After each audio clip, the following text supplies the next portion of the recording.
Assalamualaikum warahmatullahi wabarakatuh. Perkenalkan saya Tessa Zuria, NPM D1B020048. Jadi di sini kami dari kelompok 2 akan menjelaskan mengenai peta konsep pada bab kedua, yaitu pengkatalogan.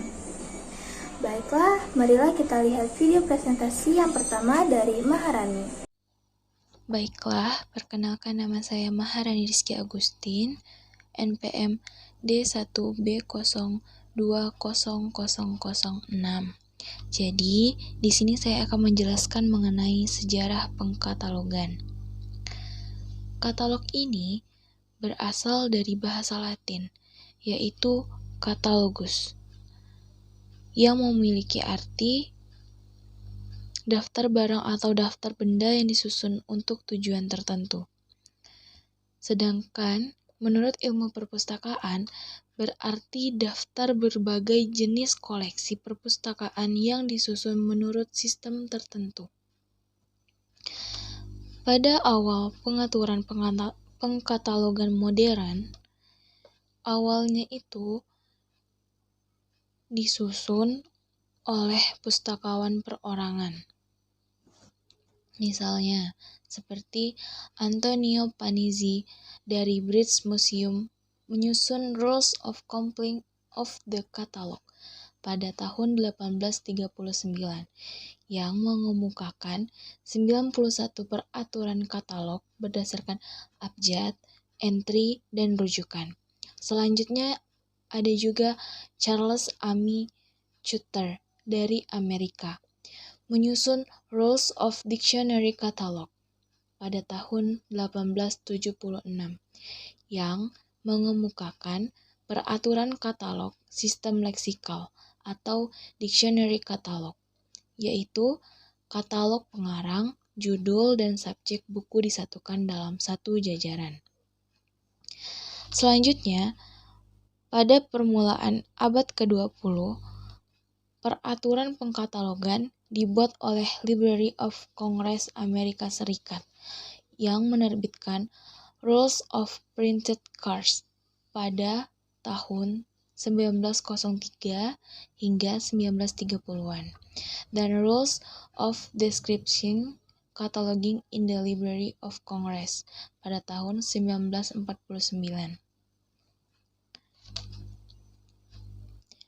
American Library Association mengeluarkan ALA Cataloging Rules pada tahun 1908, 1941, dan 1949. American Library Association bekerja sama dengan Library Association Inggris membentuk katalog Code Revision Committee sebagai usaha bersama menyusun peraturan katalog. Selanjutnya, pada tahun 1967, terbit sebuah peraturan pengkatalogan, Anglo-American Cataloging Rules, yang dikenal dengan sebutan AACR 1. Prinsip umum peraturan tersebut didasarkan atas Statement of Principles yang disetujui oleh 53 negara pada International Conference of Cataloging Principles di Paris pada tahun 1961. Pada tahun 1988, terbitlah Anglo-American Cataloging Rules 2 atau AACR 2 yang merupakan revisi dari AACR 1 sebagai hasil kerjasama antara American Library Association, Library Association Inggris, Library of Congress, dan Canadian Library Association. Selanjutnya, pada tahun 2002, terbitlah revisi AACR 2 dan tahun 2005 terbit update AACR 2. Perubahan yang mendasar pada terbitan revisi AACR update 2005 yaitu berkaitan dengan peraturan untuk jenis bahan perpustakaan sumber daya elektronik dan sumber daya berkesinambungan seperti serial, majalah, jurnal, dan lain sebagainya. Seiring dengan terbitan AACR 2, update 2005 pada bulan April 2005. Baiklah, video yang kedua akan dipresentasikan oleh Ramdan. Perkenalkan, nama saya Muhammad Ramdan Nofriansyah dengan NPM D1BN020062. Di sini saya akan menjelaskan tentang AACR2, Anglo-American Catalog Rules, atau yang dikenal dengan AACR. Merupakan suatu standar pengatalogan deskriptif yang dipakai oleh banyak negara dan telah diterjemahkan ke dalam 24 bahasa.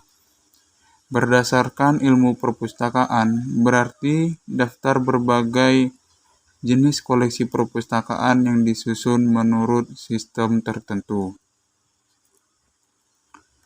Berikut adalah bagian-bagian AACR. Bagian 1 yaitu keterangan. Yang pertama berdasarkan kerangka ISBD. Yang kedua termasuk bab yang umum bab 1. Dan bab untuk format individu termasuk bab baru untuk file data dapat dibaca oleh mesin, yaitu bab 9, dan artefak 3 dimensi, dan realia, bab 10.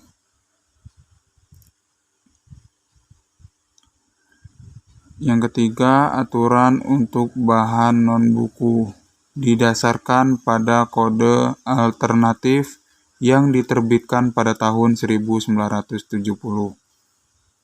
Yang kedua yaitu entry dan tajuk.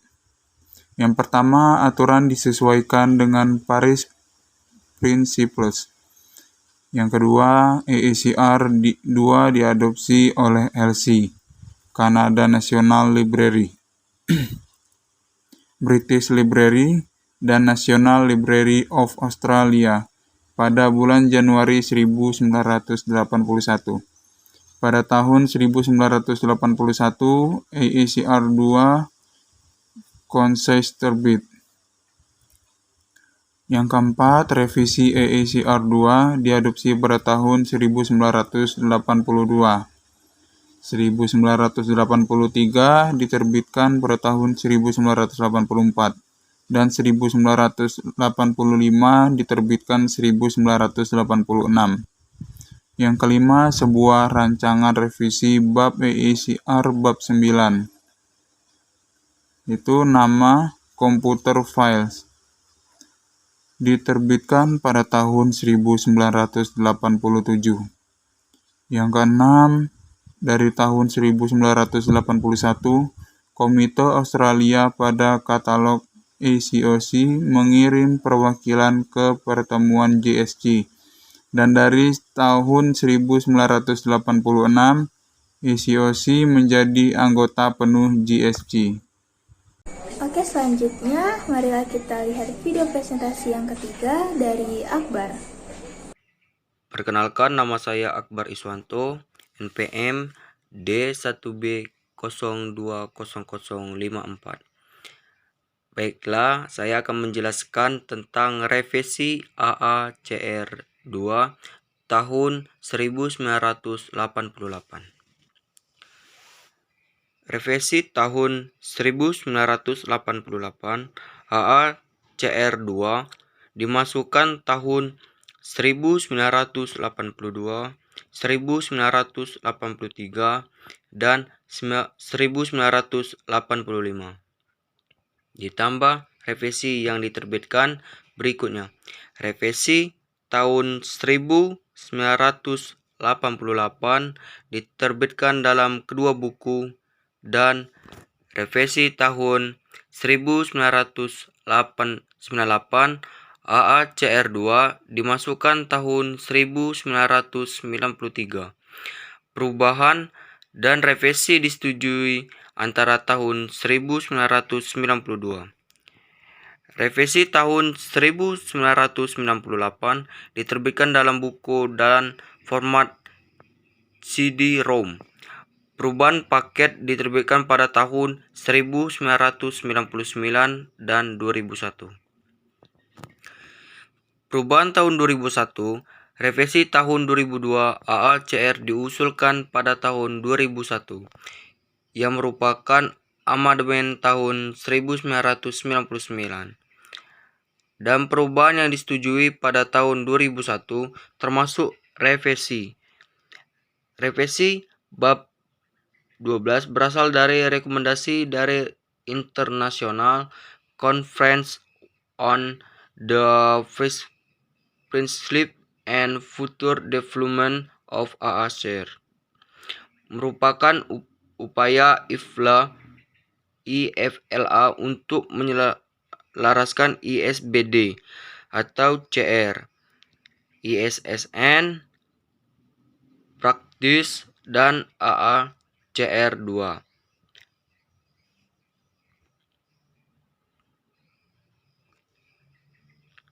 Pada tahun 2002 AACR diterbitkan banyak.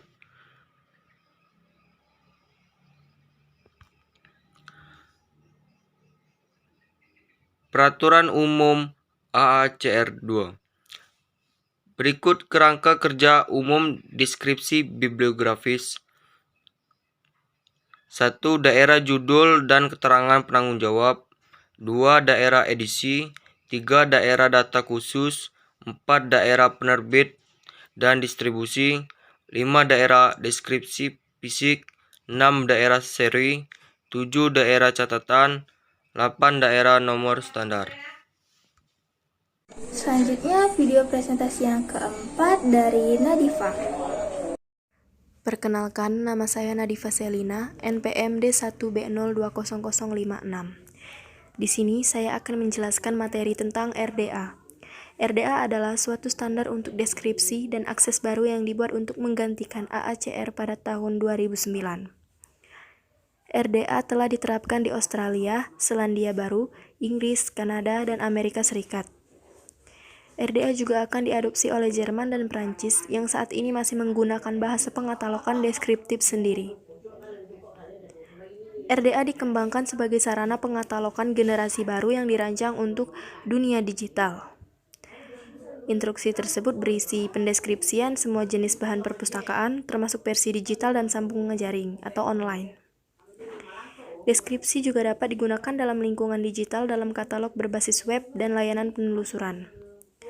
Adapun prinsip RDA, diferensiasi, kecukupan, hubungan, representasi, akurasi, keterkaitan, pilihan bahasa, pemanfaatan secara umum atau praktek, serta keseragaman.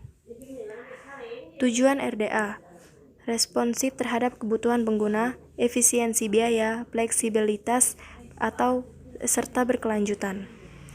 Oke, next video presentasi yang kelima dari Agnes. Nama saya Agnes Hermona Buru Sembiring, NPM saya D1B020016. Di sini saya akan menjelaskan tentang perbedaan antara AACR dengan RDA yang memiliki 11 perbedaan. Yang pertama, AACR terbit hanya dalam versi cetak, sedangkan RDA terbit dalam versi cetak dan sambung jaring. Perbedaan kedua, AACR dibagi berdasarkan jenis bahan perpustakaan, sedangkan RDA dikembangkan dalam bentuk netral tidak berdasarkan jenis bahan perpustakaan. Perbedaan ketiga, AACR tingkatan deskripsi, sedangkan RDA tidak mengenal tingkatan deskripsi. Perbedaan keempat, AACR penggunaan GMD atau General Material Destination atau pernyataan bahan umum 245 SH rekaman suara. Dalam RDA tidak menggunakan GMD tapi dikembangkan berdasarkan konten tipe, media tipe, dan karir tipe. Perbedaan kelima, AACR menggunakan singkatan seperti SI, SN, ED atau yang dimaksud edisi, CET atau yang dimaksud cetakan. Dalam RDA tidak menggunakan singkatan kecuali untuk sentimeter karena merupakan simbol matematika. Langsung saja ditulis edisi tanpa ditulis ED, langsung ditulis cetakan. Perbedaan keenam, AACR menggunakan rule of three, sedangkan RDA tidak ada lagi rule of three. Perbedaan ketujuh, AACR menggunakan entry utama atau main entry, sedangkan RDA titik akses ke pengarangan. Perbedaan ke-8, AACR deskripsi berdasarkan ISBD, Sedangkan RDA, deskripsi berdasarkan core, core if, dan core for. Perbedaan ke-9, AACR2 pilihan titik akses, sedangkan RDA hubungan FR-BR. Perbedaan ke-10, AACR bentuk tajuk, sedangkan RDA atribut entitas FR-AD. Perbedaan 11, AACR rujukan, sedangkan RDA hubungan FR-AD. Inilah 11 perbedaan AACR dengan RDA. Terima kasih. Baiklah, video presentasi yang terakhir dari Siti. Perkenalkan, nama saya Siti Fatona, NPM D1B020022. Di sini, saya akan menjelaskan tentang encoding format atau format pengodean. Yang pertama yaitu MARC. MARC dikembangkan di awal tahun 1960-an oleh Library of Congress. Machine Readable berarti terbacakan atau dapat dibaca oleh mesin atau komputer. Cataloging atau pengetalogan adalah proses pembuatan entry atau cantuman data bibliografi. Format MARC digunakan untuk mengembangkan cantuman bibliografi yang terbacakan mesin atau dapat dibaca oleh komputer. MARC merupakan kepanjangan dari Machine Readable Cataloging yang merupakan standar penulisan katalog elektronik. Standar metadata katalog perpustakaan ini dikembangkan pertama kali oleh Library of Congress. Format LC-MARC ternyata sangat besar manfaatnya bagi penyebaran data katalogisasi bahan perpustakaan ke berbagai perpustakaan di Amerika Serikat. Konsep ini akhirnya diadopsi oleh berbagai negara, termasuk Indonesia yang menggunakan Indomarch. Indomarch merupakan implementasi dari International Standard Organization atau ISO. Format ISO 2719 untuk Indonesia. Format Indomarch ini terdiri dari 700 elemen bibliografi yang sangat lengkap. Kode MARC ini nantinya akan sangat berguna apabila terjadinya proses tukar-menukar data elektronik antara satu perpustakaan dengan perpustakaan lainnya. Yang kedua yaitu Dublin Core. Standar metadata Dublin Core merupakan elemen sederhana namun efektif ditetapkan untuk menggambarkan berbagai sumber daya jaringan. Standar Dublin Core mencakup dua tingkatan, yaitu sederhana dan berkualitas. Dublin Core sederhana terdiri dari 15 unsur, yaitu Dublin Core berkualitas atau Qualified Dublin Core, mencakup 3 unsur tambahan, Audience, Provenance, and Right Holder, serta kelompok penyempurnaan unsur, juga bisa disebut kualifikasi, yang memperbaiki elemen semantik dalam cara-cara yang mungkin berguna dalam penemuan sumber daya baru. Semantik dari Dublin Core telah ditetapkan oleh kelompok internasional lintas disiplin, yang profesional dari kepustakawan, ilmu komputer, pengodean teks, komunitas museum, dan bidang terkait lainnya. Dublin Core mengatur elemen dasar yaitu judul, subjek, deskripsi, jenis, sumber, hubungan, cakupan, penulis, penerbit, hak cipta, tanggal, format, identifier, bahasa, dan source. Setiap elemen merupakan pilihan atau opsional dan dapat diulang atau rebentable. Yang ketiga yaitu RDF atau Resource Description Framework, adalah infrastruktur yang mempermudah pengodean, pertukaran, dan penggunaan kembali metadata terstruktur. RDF merupakan aplikasi XML. RDF dirancang untuk penggunaan dan perpanjangan semantik metadata antara masyarakat informasi yang berbeda. RDF diyakini dapat mendukung pengodean dan pertukaran metadata yang berbeda-beda.